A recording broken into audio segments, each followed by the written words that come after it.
We're at the rental property. If you follow my channel, The Budget Coach, for a while, you know that I invest in the stock market and my husband invests in real estate.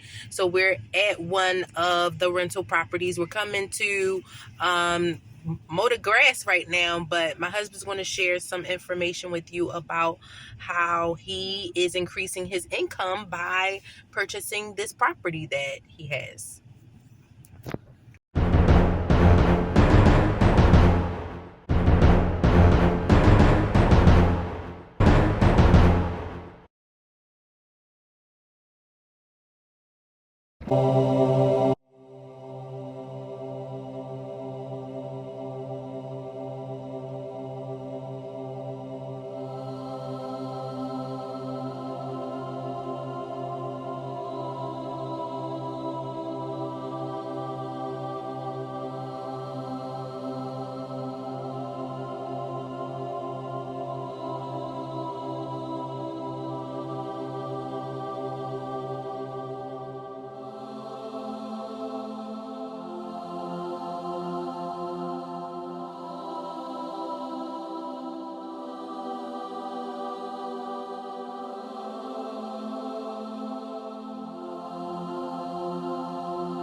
Okay, so we are here with Harvillous LLC. We're here with Harvillous Properties LLC, and he's here to talk to us a little bit about how he acquired this property and how he's keeping it going. Okay, it's ready. It's real. Okay, so hi, Harvillous Properties LLC. How are you doing today? I'm doing good today. All right, so can you give us a little bit of information about how you actually acquired this property? Well, I purchased this property from the Land Bank of Wilmington. I filled out the application, and I submitted the application. It took a few months to go through the process, and I was approved after, I think, my third or fourth try. Okay, and so after you got the property, first of all, how much did you have to pay for the property after you acquired it? I paid $2,000 for the property plus closing costs. So after you went through the application process, you got denied, you said 3 times? Yeah. 3 times, and then the 4th time they actually said yes. They gave you the property after you paid the $2,000 with the closing costs. That's correct? Yes, and I also had to submit. Means to rehab the property. The property had extensive damage. Well, actually, I didn't know they had as much damage as it ended up having. I tore out everything in the property and started fresh. So you tore out every single thing from roof to the basement. Yes, I replaced everything. Nice. And then, how did you replace everything? Did you do it yourself? Did you get help from others? Well, I hired a contractor that I found. He was actually working on a house across the street. So I ended up selecting him to rehab the property. Okay, and you like the job that he did? Yeah, he did an excellent job on the property. Okay, and so how did it work with the materials and things? Were you getting the materials? Were you giving him all the money? He was getting the materials. Well, he gave me a price for labor. He gave me a labor price, and I purchased all the materials. Okay. And how much? Do you mind how much was that?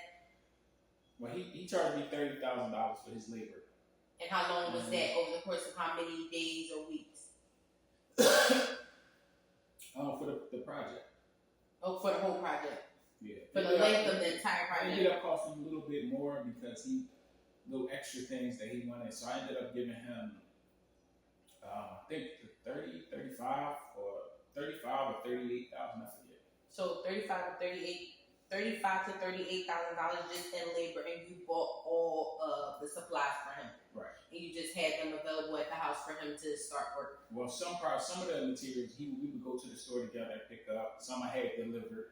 Okay. And so, how have you liked owning the property? Have you had your first tenant yet? How's that going? I would say the tenant process is the hardest process because people are flaky. Tenants are flaky. You not sure if they're going to pay their rent or not. So that's that's the hardest part of the process. Selecting a tenant, tenants submitting fake documents, fake addresses, fake everything.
All right. So, how do you actually select your tenants?